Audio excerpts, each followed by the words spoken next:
नमस्कार, एक बार फिर से आप सभी का बहुत बहुत स्वागत है हमारे YouTube चैनल पे। आज का जो वीडियो है हमारा वो MCQ सीरीज का है। क्लास 12 हिस्ट्री चैप्टर का नाम है यात्रियों के नजरिए। चैप्टर 5 है और आज जो हम बात करने वाले हैं इस चैप्टर से रिलेटेड सिर्फ और सिर्फ इंपॉर्टेंट MCQ के बारे में बात करेंगे। तो आइए शुरुआत करते हैं सबसे पहले प्रश्न से।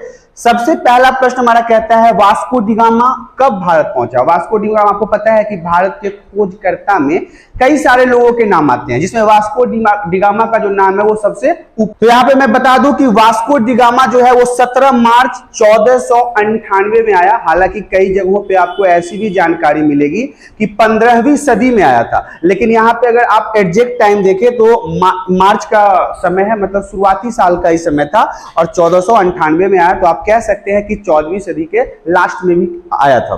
तो वास्को डी गामा कब आया? 17 मार्च 1498 ईस्वी में। अगले प्रश्न की तरफ बढ़ते हैं। अफनासी निकेतन कौन था? ये चैप्टर मैंने आपको डिटेल से बताया है कि निकेतन कौन था। निकेतन एक पुरातत्वविद भी था, फिलोसफर भी था और यह एक व्यापारी भी था जो एक देश से दूसरे देश जाता था और अपने यात्रा का वृत्तांत जो है वो अपने पुस्तकों में भी लिखता था। तो यहाँ पे अफसानी निकेतन जो है वो क्या है? व्यापारी है, बिजनेसमैन था उस समय का। अगला प्रश्न हमारा कहता है मेगास्थनीज किस देश का रहने वाला था? ये यूनान का रहने वाला था। मेगास्थनीज जो है यूनानी भी था, फिलोसफर भी था, खगोल विज्ञान का भी जानकारी रखता था और यात्रा जितने भी हुए ना इसके मेगास्थनीज का जितना भी यात्रा हुआ वो इसमें बहुत महत्वपूर्ण है। हालांकि इसने एक पुस्तक का भी निर्माण किया था अपने यात्रा, इसने जितने भी राजाओं के साथ यात्रा किया या फिर एक जगह से दूसरे जगह गया तो उसमें इसने जितनी भी जानकारी थी उसको अपने बुक में लिखा। बढ़ते हैं। कैप्टन हॉकिंस किस मुगल शासक के दरबार में आया था? जहांगीर के दरबार में आया था। अगर कैप्टन हॉकिंस की बात कर ली जाए, देखिए ये शुरुआत से जब ये धीरे धीरे लोग हमारे यहाँ आने शुरू हुए ना, ईरान से आए, यूनान से आए, फिर उसके बाद फ्रांस से भी आए और धीरे धीरे ये जो इंग्लैंड वाले आने शुरू हुए ना, यहाँ पे देखिए कैप्टन हॉकिंस वगैरह जो थे ये सब इंग्लैंडी गोरे चमड़ी के लोग थे। तो पहले व्यापार के रास्ते से माध्यम हमारे भारत देश में शुरू हुआ। ये व्यापार करने आए, हमसे हालचाल पूछने आए, नए नए देशों की खोज होता गया और एक समय ऐसा आया कि हमारे यहाँ ना ईस्ट इंडिया कंपनी आ गई और 200 से 250 साल के लिए भारत को गुलाम कर दिया। तो इस तरह से जो इनका आने का सिलसिला था ना, तो अब देखिए कैप्टन हॉकिंस भी जो आया था वो मुगल शासक जहांगीर के राज में आया था। जब जहांगीर राजा हुआ करता था भारत के पूरे देश के ऊपर, तो उस समय कैप्टन हॉकिंस हमारे भारत पहुंचे थे। अगला हमारा प्रश्न कहता है पहली बार दाग और चेहरा किसने प्रारंभ किया था? ये अलाउद्दीन खिलजी ने किया था।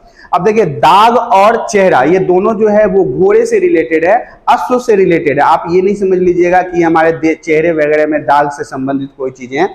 ये उन्नत नस्ल और निचली नस्ल के घोड़े अश्वरोह के बारे में बताया गया है और इसे शुरू किया था अलाउद्दीन खिलजी ने। अगला प्रश्न हमारा कहता है अलाई दरवाजा का निर्माण किसने करवाया था? यह भी अलाउद्दीन खिलजी के द्वारा ही करवाया गया था। अलाई दरवाजा अगर आपसे पूछा जाए कि अलाई दरवाजा का निर्माण किसने करवाया तो आप यहां पे बताएंगे अलाउद्दीन खिलजी ने करवाया था।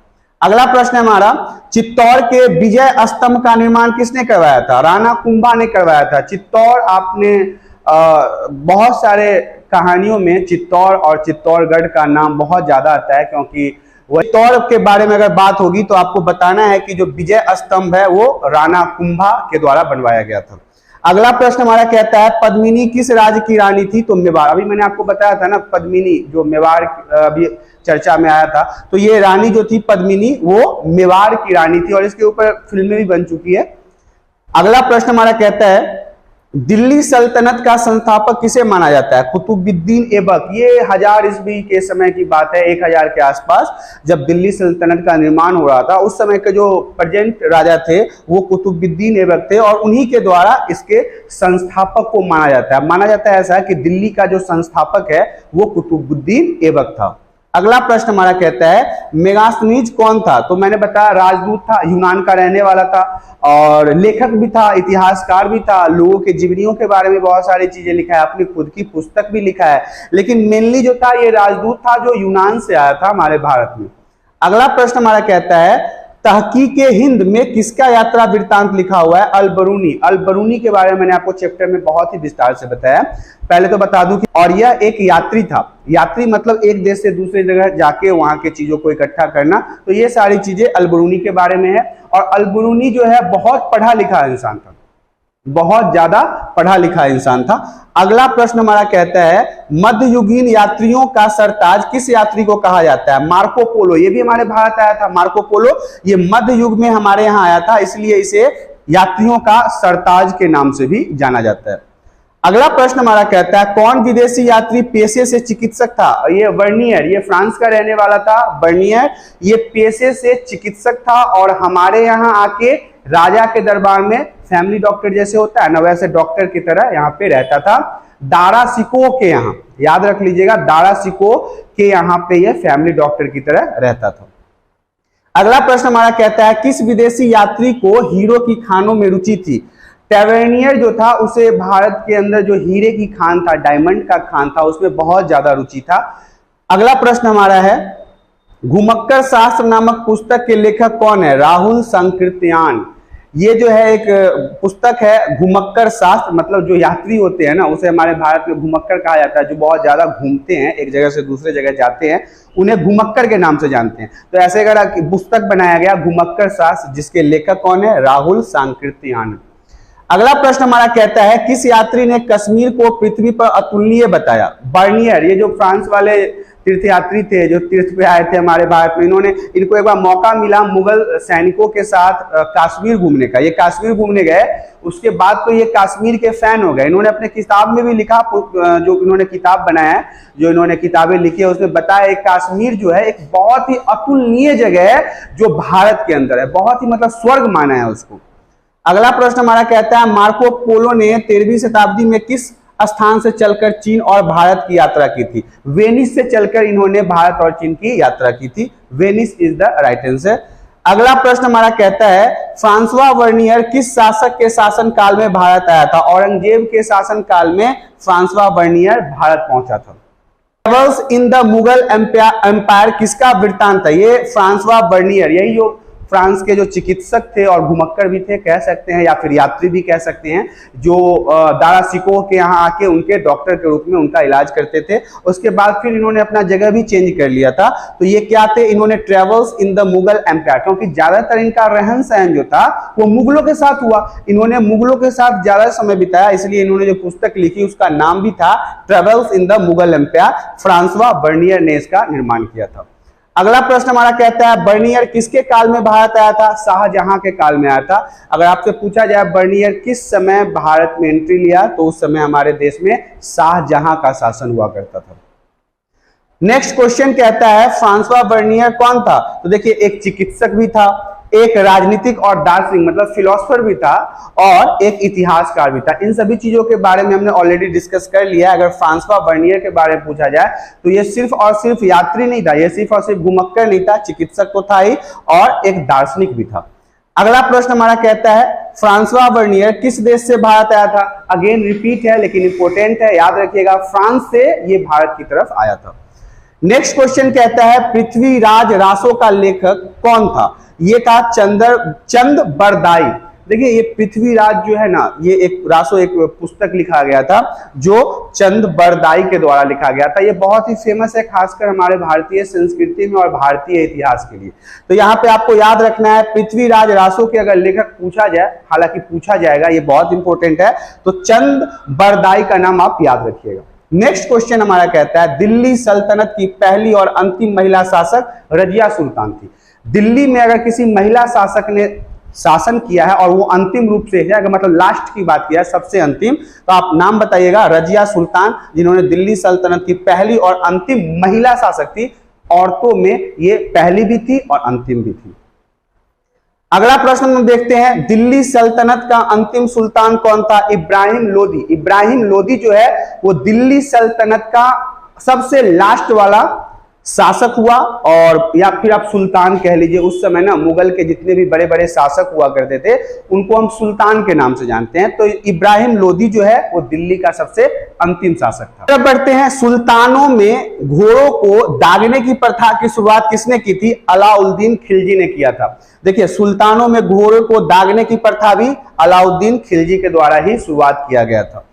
अगला प्रश्न देखते हैं, खिलजी वंश का संस्थापक फिरोज खिलजी। ये सबसे पहले अगर खिलजी वंश के अगर संस्थापक के बारे में बात किया जाए तो जितने भी खिलजी वंश के सुल्तान हुए हैं उनमें सबसे पहले जो था वो फिरोज खिलजी थे। ये डायरेक्ट राजा नहीं बने थे, ये खुद के दम पर पहले सैनिक बने, फिर वहां पे सैनिक से बड़े पोस्ट पे गए, फिर इनको धीरे धीरे करके एक छोटा सा राज दे दिया गया और फिर ये अपने आप को आगे बढ़ा लिए। कौन थे वो? फिरोज खिलजी थे।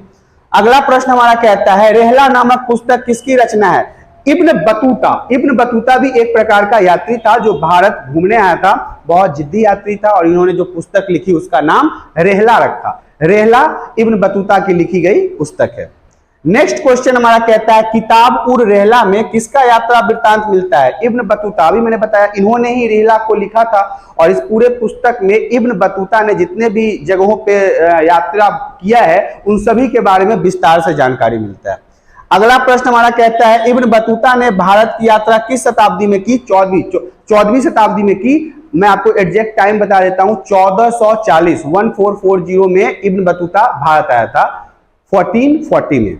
अगला प्रश्न हमारा कहता है, इब्न बतूता किस सुल्तान के शासन काल में भारत आया था? मोहम्मद बिन तुगलक के समय में इब्न बतूता भारत आया था। इब्न बतूता, अगर आपसे पूछा जाए जी कि अगर भारत देश में उस समय किस मुगल शासक का शासन हुआ करता था, तो आप बताएंगे मोहम्मद बिन तुगलक का शासन था भारत में उस समय। इब्न बतूता भारत आया था। नेक्स्ट प्रश्न हमारा कहता है, भारत में सती प्रथा का आंखों देखा हाल किसने प्रस्तुत किया? अल-बरूनी ने किया। अल-बरूनी मैंने आपको बताया है वो काफी फेमस था। हालांकि देखिए बहुत सारे यात्री आए हैं हमारे भारत में, लेकिन हम मुख्यतः 3 यात्रियों के बारे में ही पढ़ते हैं। अल-बरूनी के बारे में पढ़ते हैं, इब्न बतूता के बारे में पढ़ते हैं, और वार्नियर के बारे में पढ़ते हैं। एक हमारा इराक का रहने वाला था, एक मोरक्को का रहने वाला था, और एक फ्रांस का रहने वाला था। ये मेन जो 3 है ना, इन्हीं के बारे में ज्यादातर आपको चैप्टर में पढ़ना है। तो अल-बरूनी ने भारत के उस समय आंखों देखा हाल सती प्रथा के बारे में बताया कि कुछ महिलाएं तो स्वेच्छा से पति के चिता के साथ लेट जाती है और मर जाती थी, कुछ को जबरदस्ती धकेल के हाथ पैर बांध के उस पर डाल दिया जाता था और जला दिया जाता था। अगले प्रश्न की तरफ बढ़ते हैं, किस विदेशी यात्री ने पुराणों का अध्ययन किया? अल-बरूनी। देखिए अल-बरूनी जो था ना, अल-बरूनी वो तो आपको बताया था ख्वारिज्म का था। ख्वारिज्म में जो शिक्षा पद्धति थी वो बहुत ज्यादा अच्छा था, और उस समय अल-बरूनी ने वहां का सबसे अच्छा वाला शिक्षा ग्रहण किया। मतलब बहुत पढ़ा लिखा आदमी था। ये जब भारत आया तो यहाँ पे भारत में ये पंडितों के साथ रहते रहते संस्कृत वगैरह भी सीख लिया, और संस्कृत सीखने के बाद हमारे यहाँ के सभी वेदों को पढ़ा। अगला प्रश्न हम देखते हैं, इब्न बतूता, यहाँ पे इन बतूता है, ये इब्न बतूता होगा, किस देश का निवासी था? ये मोरक्को का था। मैंने भी अभी आपको बताया कि एक ईरान का था, एक मोरक्को का था और एक फ्रांस का था। तो इब्न बतूता जो था वो मोरक्को का था। अगला प्रश्न हम देखते हैं, अल-बरूनी भारत किस शताब्दी में आया था? 11वीं शताब्दी में अल-बरूनी आया। सबसे पहले आने वाला यात्री हमारे भारत में अल-बरूनी ही था। हालांकि अल-बरूनी खुद से नहीं आया था, इसको एक मुगल शासक उठा के लेके चला गया था, जबरदस्ती हमला किया इसके देश पे, और इस सब वहां के जितने भी पढ़े लिखे लोग थे ना सबको उठा लिया।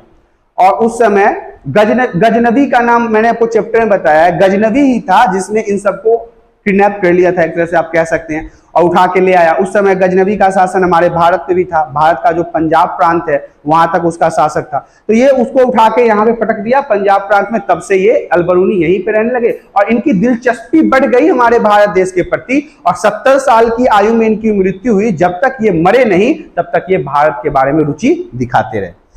अगला प्रश्न हम देखते हैं, अल-बरूनी किस भाषा का जानकार नहीं था? तो हाँ, अल-बरूनी को यूनानी भाषा नहीं आता था। अल-बरूनी क्या करता था, यूनान में जो प्लेटो वगैरह के द्वारा लिखी गई पुस्तक थी जो बहुत ही फेमस थी, उन सभी को ना अरबी भाषा में कन्वर्ट करके पढ़ता था। लेकिन पढ़ता जरूर था, ऐसी कोई किताबें नहीं थी प्लेटो वगैरह के बारे में जिसकी जानकारी इसके पास नहीं था। इन्होंने क्या किया, उस सभी को अरबी भाषा में कन्वर्ट करके पढ़ा। तो यहाँ पे आपको बताना है कि अल-बरूनी को यूनानी भाषा का ज्ञान नहीं था। अगला प्रश्न हमारा है, इब्न बतूता ने अपनी यात्रा का विवरण किस भाषा में लिखा है? तो अरबी में लिखा है। जिस समय इब्न बतूता, अल-बरूनी ये लोग थे ना, उस समय ज्यादातर जो चीजें थी वो अरबी भाषा में लिखा जाता था। उस समय अरबी भाषा ट्रेंड में था, आप कह सकते हैं कि अरबी भाषा का ट्रेंड था। जितनी भी जानकारियां होती थी वो ज्यादातर अरबी भाषा में लिखा जाता था। अगला प्रश्न हमारा कहता है, रूस में भारत विद्या का जनक किसे कहा गया है? जी.एस. लिबिदेव को कहा गया है। रूस में भारत विद्या का जनक जो है वो जी.एस. लिबिदेव को कहा गया है। अगला प्रश्न देखते हैं, गुप्त काल में कौन चीनी यात्री भारत आया था?